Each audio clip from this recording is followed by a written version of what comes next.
Finance हमारी ज़िंदगी का अहम हिस्सा है और योर मनी में हमारी कोशिश होती है आपको हर वो जानकारी देने की जो आपकी फाइनेंशियल सिक्योरिटी से जुड़ी होती है, आपके निवेश पर सही राय देने की और साथ ही आपको आगाह करने की। नमस्कार, मैं हूं कविता थपलियाल। आज योर मनी में हम ऐसी ही कोशिश लेकर फिर हाजिर हैं और मेरे साथ आज हैं अपनापैसा.com के हर्ष रुंगटा। आपका स्वागत है हर्ष। आगे बढ़ने से पहले देख लेते हैं आज योर मनी में कहाँ रहेगा फोकस। L&T इंश्योरेंस ने लॉन्च की नई सुपर टॉपअप पॉलिसी। क्या है इसके फीचर्स और टॉपअप पॉलिसी के क्या है फायदे, जानेंगे एक्सपर्ट की राय। इस फाइनेंशियल ईयर के लिए टैक्स प्लानिंग करने के लिए बचें, बस चंद दिन हैं और आखिरी वक्त पर कैसे पाएं टैक्स छूट, बताएंगे योर मनी में आज। और आज फंड में पैसे लगाना कितना सुरक्षित, बताएंगे आज फंड में पैसे लगाने के टिप्स। शुरुआत करते हैं एक अहम खबर के साथ। L&T इंश्योरेंस ने आज health Medisure super top up plan launch किया है। इस पॉलिसी के तहत आप मौजूदा हेल्थ पॉलिसी पर 3 से 20 लाख तक का टॉपअप कवर ले सकते हैं। वहीं 60 साल की उम्र के बाद यहां आपके प्रीमियम भी जो है वो नहीं बदलेगा। इस टॉपअप पॉलिसी में प्री और पोस्ट हॉस्पिटल के खर्च भी शामिल होंगे। कैसे है ये पॉलिसी, साथ ही टॉपअप जो प्लान है इसका, उसकी क्या जरूरत होती है, अब इस पर करेंगे चर्चा। तो सबसे पहले यहाँ पर जिन्होंने टॉपअप पॉलिसी का ऐलान किया है उसे आप कैसे देखते हैं, आपके मुताबिक कैसा है ये प्लान? देखने में तो अच्छा लग रहा है प्लान जो अभी तक देखा है। टॉपअप का एक रिक्वायरमेंट ये होता है कि एक लेवल के ऊपर अगर आपके खर्चे चले जाते हैं तो उसको मीट करने के लिए टॉपअप पॉलिसी होती है। एक इम्पॉर्टेंट होता है, अगर आप ऑलरेडी एम्प्लॉयड हैं, आपका एम्प्लॉयर ने आपको समझो 2 या 3 लाख का कवर दे रखा है लेकिन वो इनफ नॉर्मली ना हो तो उसके लिए आप टॉपअप ले लें, जिसमें पहला 2-3 लाख आप उस एम्प्लॉयर पॉलिसी से ले लें और बाकी के आप टॉपअप प्लान से दे सकते हैं। तो बहुत ही और बहुत सस्ता होता है। जो अभी तक मार्केट में टॉपअप प्लान्स हैं ये सुपर टॉपअप प्लान्स है। फ़र्क इसमें इतना है कि टॉपअप प्लान्स में डिडक्टिबल है, जो 2 लाख की मैंने बात कही वो हर हॉस्पिटलाइजेशन में डिडक्ट होगा। यानी कि सब जो पहली बार 1.5 लाख का बिल आया, फिर 1.5 लाख का बिल आया और डिडक्टिबल अगर 2 लाख है तो रेगुलर टॉपअप प्लान में चूंकि डिडक्टिबल से कम है दोनों ही हॉस्पिटलाइजेशन पॉलिसीज, तो कुछ भी नहीं मिलेगा। सुपर टॉपअप में क्यूमुलेटिवली देखते हैं तो 1.5 लाख, अगले 1.5 लाख में से 50,000, अब 1 लाख रुपया जो है वो एलिजिबल हो गया सुपर टॉपअप में। सुपर टॉपअप की पॉलिसी L&T के पास है, एक यूनाइटेड इंडिया इंश्योरेंस के पास है। बाकी जो सारी मार्केट्स में पॉलिसी हैं वो टॉपअप पॉलिसीज हैं। तो यहाँ पर अगर मैं जनरली टॉपअप पॉलिसीज के बारे में ही चर्चा करूँ आपसे, तो एक तो हेल्थ प्लान हमने ले लिया है, उसके ऊपर क्या हम सेम कंपनी से ही टॉपअप प्लान ले सकते हैं या दूसरी कंपनी से भी लिया जा सकता है? आप बिल्कुल दूसरी कंपनी से भी ले सकते हैं टॉपअप प्लान, कोई ज़रूरी नहीं है सेम कंपनी में लेने में। इनफैक्ट टॉपअप प्लान के लिए वो नॉर्मली अगर आप प्रूफ दे देते हैं कि लोअर वैल्यू के लिए आपने दूसरी कंपनी में क्लेम सबमिट किया है तो वो आपसे ओरिजिनल डॉक्यूमेंट्स भी नहीं मांगेंगे, सर्टिफाइड डॉक्यूमेंट्स ले लेंगे और उस इंश्योरेंस कंपनी के साथ कोऑर्डिनेट कर लेंगे।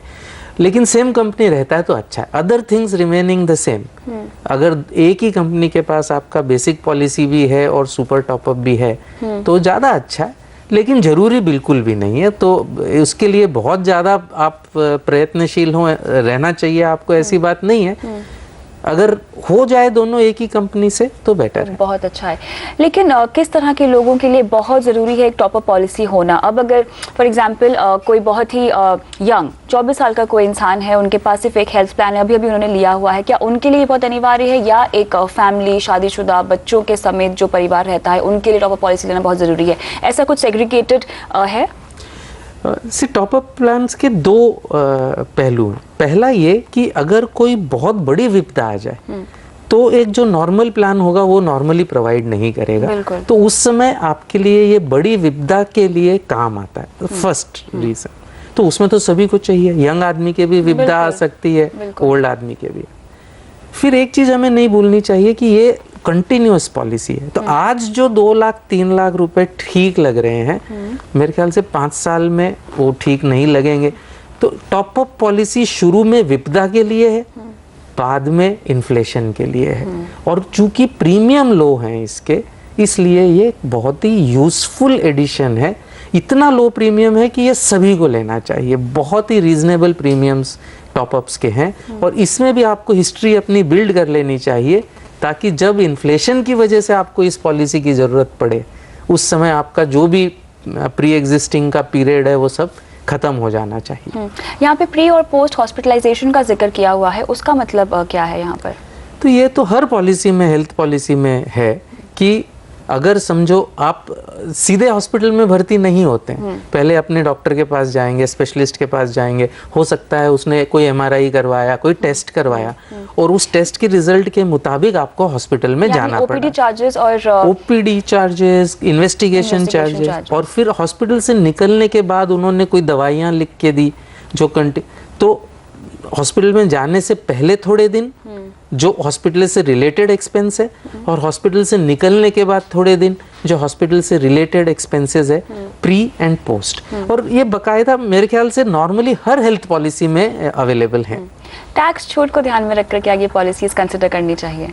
सबसे पहले हेल्थ इंश्योरेंस पॉलिसी टैक्स छूट को ध्यान में रखना मतलब ठीक नहीं है, लेकिन टैक्स छूट मिलती है इस पे। जो रेगुलर हेल्थ पॉलिसी पे टैक्स छूट है 15 साल की below 60 years and 20,000, 15,000 below 60 years, 20,000 above 60 years and same 15 and 20 for parents additional limit, वो इसमें भी अवेलेबल है जो एक नॉर्मल हेल्थ पॉलिसी में अवेलेबल है।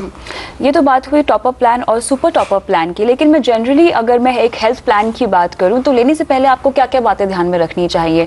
ऑब्वियसली आप अगर सिंगल हैं या फैमिली के साथ है उसके मुताबिक ही आप अपने लिए हेल्थ प्लान लेंगे, बट एक रफ स्केच क्या होना चाहिए? मेन पॉइंट्स आपको क्या ध्यान में रखने चाहिए हेल्थ प्लान लेने से पहले? सबसे इम्पोर्टेंट आज की तारीख में मेरे ख्याल से अमाउंट ऑफ कवर है। एब्सोल्युटली। तो ये बहुत ही ज़रूरी है और इसमें टॉपअप प्लान या सुपर टॉपअप प्लान का बहुत बड़ा हिस्सा है कि छोटी अमाउंट आप 3 से 2, 3, 5 लाख का इंडिविजुअल कवर आपका हो और उसके ऊपर आप टॉपअप ले सकते हैं। टॉपअप आपका शायद फैमिली फ्लोटर आप ले सकते हैं। तो एक ये हो गया अमाउंट। उसके बाद मेरे ख्याल से 2-4 चीज़ें हैं, आप ये देख लें कि कोई रूम टाइप का रिस्ट्रिक्शन तो नहीं है। सब लिमिट्स एक बहुत ही कोई पॉलिसीज में सब लिमिट्स होती हैं जो स्पेशली अगर रूम रेंट की सब लिमिट है तो वो बहुत ही एक आपका जो क्लेम अमाउंट को कम करने का रोल प्ले करती हैं, या टाइप ऑफ रूम की लिमिट है या टाइप ऑफ सिटी की लिमिट है, ये चीज़ें देख लेनी चाहिए। क्लेम लोडिंग का एक इशू हुआ करता था, वो अब शायद काफ़ी कम हो गया है। चलिए, तो यहाँ तो हमने बात कर ली है हेल्थ पॉलिसीज की, लेकिन फिलहाल वक्त है ब्रेक का और ब्रेक के बाद हम शुरू करेंगे सवाल जवाब का सिलसिला। बने रहिए हमारे साथ।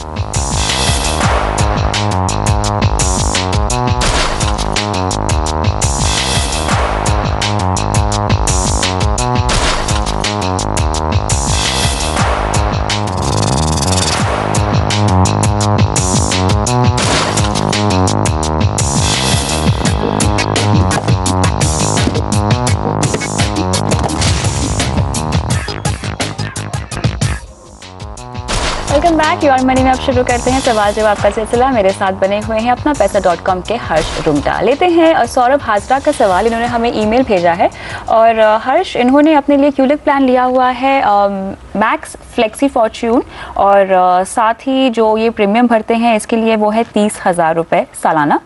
जानना चाहते हैं कि ये किसी टर्म प्लान में इन्वेस्ट कर सकते हैं या नहीं।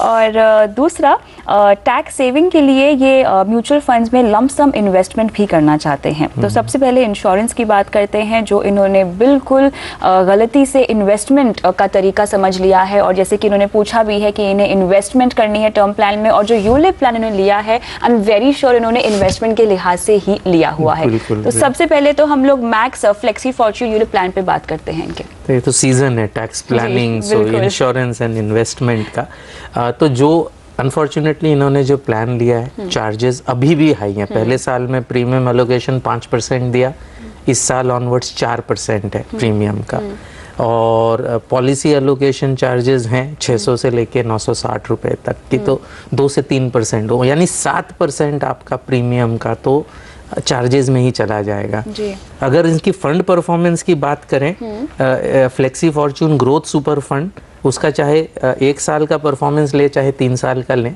निफ्टी के मुकाबले में वो फंड परफॉर्मेंस भी लो है।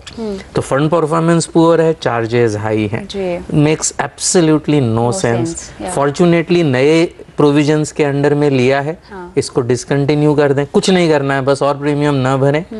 जब प्रीमियम ड्यू डेट के 15 दिन बाद या 30 दिन बाद ये डिसकंटिन्यूएशन फंड में चला जाएगा। पैसे अभी नहीं मिलेंगे, पैसे 5 साल पॉलिसी के 5 साल पूरे होने से मिलेंगे, लेकिन जो भी फंड की वैल्यू है उसमें से एक डिसकंटिन्यूएशन चार्ज कटेगा, मैक्सिमम 6000, बाकी पे आपको 4% मिलेंगे और वो पॉलिसी के 5 साल कंप्लीट होने के बाद मिलेंगे। तो ये तो रहा इस पॉलिसी का हाल। ठीक है। सेकंड, टैक्स की छूट जाने दीजिए, अपने परिवार की सोचिए। अगर आपको कुछ हो जाता है तो उनका क्या होगा, उतनी प्लीज आप एक टर्म इंश्योरेंस पॉलिसी ऑनलाइन लीजिए। टैक्स की छूट मिलती बहुत ही अच्छी बात है, लेकिन प्लीज आप इंश्योरेंस के तरीके से उसे देखिए। बिल्कुल। यहाँ पे हालांकि इन्होंने अपनी कुछ खास डिटेल्स नहीं दी है, इनकम डिटेल्स नहीं दी है, साथ ही परिवार की भी डिटेल्स नहीं दी है। रफली आपको कितना टर्म कवर इनको लेना चाहिए? So rule of the thumb करीबन यंग अगर हैं तो 15 गुना, थोड़े से कम यंग है अगर 35-40 साल से ज़्यादा है तो 12 गुना, 50 के ऊपर हैं तो 10 गुना, ऐसे आप करीबन सालाना इनकम का परसेंटेज मल्टीपल लगा सकते हैं जी। और जहाँ तक सवाल टैक्स सेविंग का है, उसको इन्वेस्टमेंट सही है तो प्योर इन्वेस्टमेंट करिए। ये अगर आपकी रिस्क प्रोफाइल हाई है, आपकी रिस्क लेने की कैपेसिटी है तो लमसम भी करिए, लेकिन नॉर्मली अगले साल से कम, इस साल तो लमसम कर दीजिए, एक साथ जो भी बचा है आपका 1 लाख में वो कर दीजिए, लेकिन अगले साल से प्लीज आप अप्रैल से ही शुरू करिए, महीने दर महीने सिप करिए इन ELSS। और वरना इस साल अगर रिस्क प्रोफाइल आपकी हाई नहीं है तो पब्लिक प्रोविडेंट फंड अकाउंट में डालिए, नहीं है तो खोल दीजिए, तो वो अच्छा रहेगा आपके लिए। एक अदर टैक्स सेविंग, उसको मैं टैक्स सेविंग के साथ नहीं जोड़ना चाह रहा था, लेकिन अगर हेल्थ इंश्योरेंस नहीं है, रेलवे एम्प्लॉय शायद इन्होंने कहा है, तो शायद हेल्थ इंश्योरेंस पॉलिसी है, लेकिन जो अभी हमने सुपर टॉपअप की बात की उस टाइप की पॉलिसी लें। लेकिन अगेन ऑल्दो टैक्स डिडक्शन है, प्लीज टैक्स डिडक्शन के लिए सिर्फ ना लें, टैक्स डिडक्शन से आपका कॉस्ट कम हो जाता है। पॉलिसी लें, अगर वो ज़रूरत है तो उसकी पॉलिसी लें आप, और वो सुपर टॉपअप इनके लिए सही रहेगा क्योंकि एक बेस पॉलिसी शायद इनको रेलवेज प्रोवाइड करेगा, उसके ऊपर के लिए ये शायद सुपर टॉपअप पॉलिसी ले सकते हैं। चलिए, तो यहाँ सौरभ को तो हमने तमाम सलाह दे ही दी है, लेकिन हर्ष यहाँ पे चूंकि अभी 1 महीना बचा हुआ है टैक्स प्लानिंग के लिए, तो दर्शकों को जनरली भी मैं चाहूँगी आप सलाह दीजिए कि कहाँ कहाँ ये टैक्स सेविंग कर सकते हैं और समय का फ़ायदा उठा सकते हैं, जल्द से जल्द अपनी प्लानिंग शुरू कर सकते हैं। तो सबसे पहले टैक्स सेविंग में सीजन है, इसलिए इंश्योरेंस का जायजा पहले ले लें, क्योंकि वो तो कराना अनिवार्य है। टैक्स से उसका मैंने जैसे कहा कॉस्ट कम हो गया, चाहे लाइफ इंश्योरेंस हो, चाहे मेडिक्लेम हो, चाहे क्रिटिकल इलनेस हो, ये तीनों चीज़ आप कर लीजिए और प्योर इंश्योरेंस पॉलिसीज लीजिए, उसमें इन्वेस्टमेंट मिक्स मत करिए। उसके बाद भी कुछ बचता है, आपको सिर्फ टैक्स सेविंग के लिए करना है। रिस्क अगर नहीं लेनी है तो PPF एक बहुत ही अच्छा साधन है और लॉन्ग टर्म है। अगर रिस्क लेने की कैपेसिटी है तो आप ELSS में पैसे लगा सकते हैं, अच्छे रिटर्न दिए हैं, 3 साल का लॉक इन रहेगा उसमें। अगले साल के लिए प्लीज़ आप पहले से शुरू कर दीजिए, महीने दर महीने करिए, एक साथ में मत करिए। इक्विटी में एक साथ में पैसा लगाना बहुत समझदारी वाली बात नहीं है। बिल्कुल, लेकिन यहाँ पर जैसे कि वोटर अकाउंट में हमने देखा, उम्मीद वैसे नहीं करनी चाहिए थी और उम्मीद के मुताबिक ही कुछ निकला नहीं, लेकिन आपको लगता है कि अगली सरकार अगर आती है उसका इंतज़ार करना चाहिए और उसके बाद जब बजट पेश होता है उसके बाद ही अपनी टैक्स प्लानिंग की शुरुआत की जाए? कोई भी सरकार आएगी वो उस साल का मतलब 2014-15 का टैक्स प्लानिंग में कोई एडिशनल चीज़ दे सकता है, लेकिन इतना क्या भयंकर चेंज होगा जिससे, तो अगर ELSS फॉर एग्जांपल है, बाकी चीज़ों के लिए आप वेट कर सकते हैं, PPF के लिए वेट कर सकते हैं, ऑल्दो अगेन मुझे कोई रीज़न नहीं दिखता वेट करने के लिए। PPF में निवेश जारी रह सकता है, इवन ELSS में मैं कहता हूँ कि आप सिर्फ उसका शुरू कर दीजिए, जो भी सालाना करना है 1/12 डिवाइड करिए, अप्रैल से उसको शुरू कर दीजिए, वेट मत करिए। जुलाई में अगर कुछ आता है उस समय आप फाइन ट्यून कर सकते हैं। 4 महीने क्यों जाने दे रहे हैं आप, जो जुलाई में जब भी आएगा 4 महीने का पीरियड आप क्यों जाने दे रहे हैं? चलिए, तो यहाँ पर जल्द से जल्द अपनी टैक्स सेविंग की प्लानिंग आपको शुरू कर देनी चाहिए, यही सलाह आपको योर मनी में दी जा रही है। फिलहाल वक्त है ब्रेक का। ब्रेक के बाद करेंगे चर्चा आर्ट फंड पर, देंगे आर्ट फंड में निवेश करने के टिप्स, लेकिन इस ब्रेक के बाद बने रहिए।